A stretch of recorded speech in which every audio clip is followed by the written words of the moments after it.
頭早起身咧，食完早餐之後做嘅第一件事咧就係剪片啦。最近咧朝頭早咧好似都 feel 到係有少少凍咯，但係一到晏晝咧就會好熱咯。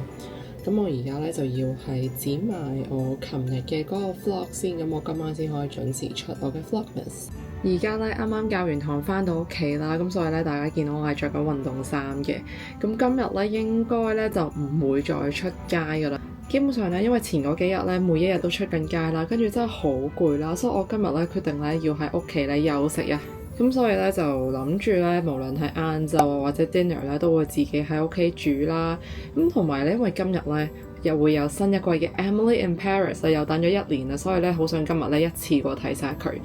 咁所以咧今日嘅 vlogmas 咧應該會比較算偏向係一個屋企嘅 vlog， 即係一個 home vlog。今日嘅 lunch 咧就諗住喺屋企自己整個 brunch 啦。咁所以咧而家首先咧第一樣嘢咧切咗呢個牛油果先。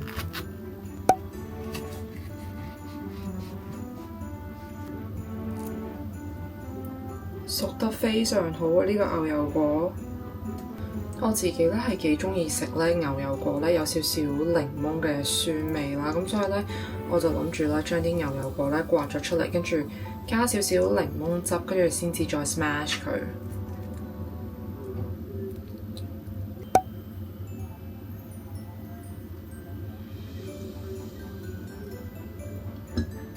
另外咧都會落少少呢個 pepper。我覺得呢個 combination 咧係最好食同埋最健康嘅食法。其實平時出街就咁食個 avocado toast 咧，其實都差唔多100蚊咯。所以其實你自己喺屋企整嘅話咧，其實係真係個價錢咧係會發現出邊真係買得好貴咯。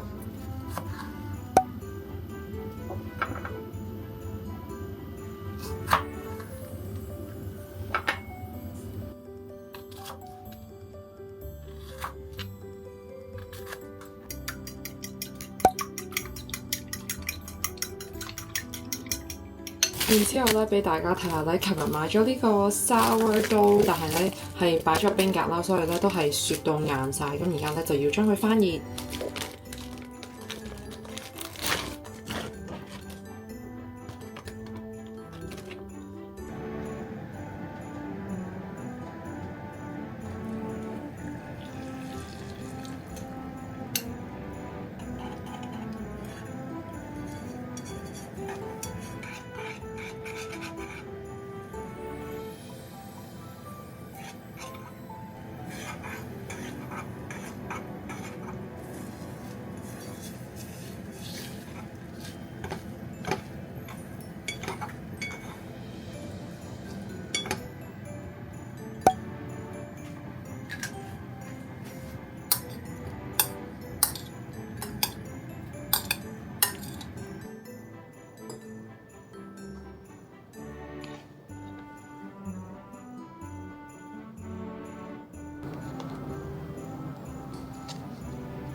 藍莓乳酪加藍莓就係 best combination。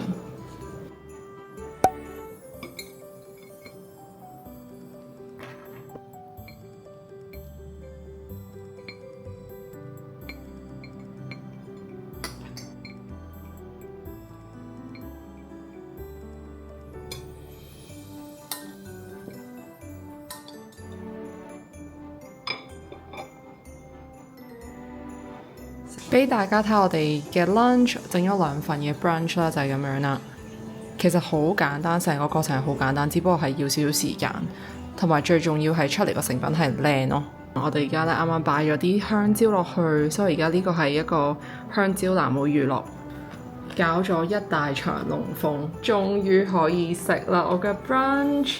其實 brunch 咧自己喺屋企咧整係再抵啲咯，出街食 brunch 係真係好貴咯。Avocado and egg。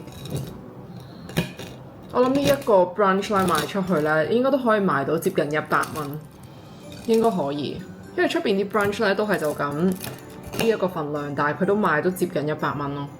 但係你唔會收我100蚊啊嘛？唔會。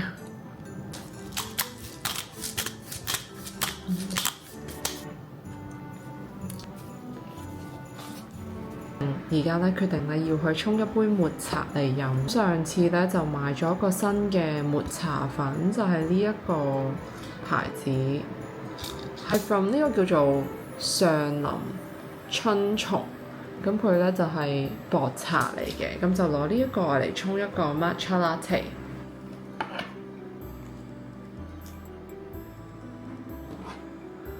呢個一開咧，個包裝袋其實都未開，已經聞到好香嘅抹茶味咯。每一次打開抹茶最危險嘅環節就係勁驚佢整到成枱都係。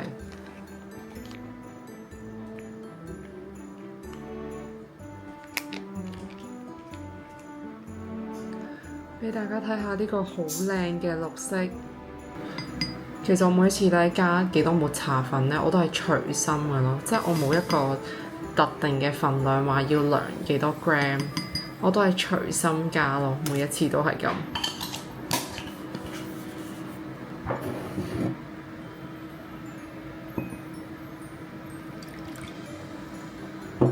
跟住水都係隨心加，跟住之後咧就到咗呢個最療愈嘅環節，就係咁掃佢。我已經聞到好香好香嘅抹茶味。想講咧，掃抹茶咧都幾攰，都幾考你嘅臂力咯。因為你又要不斷用同一個方向，跟住係咁用一個 zigzag 嘅形狀去掃佢嘅時候咧，即係個臂係用好多力咯。跟住大家差唔多見到有啲泡咧，其實就已經係差唔多，已經係可以噶啦。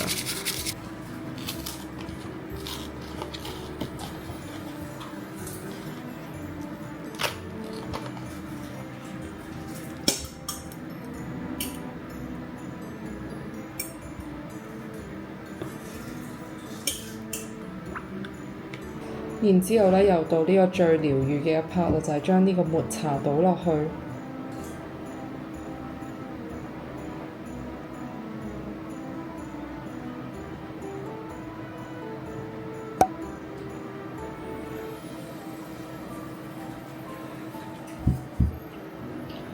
matcha latte 成功。佢呢粒冰係太大咯，勁難攞咯。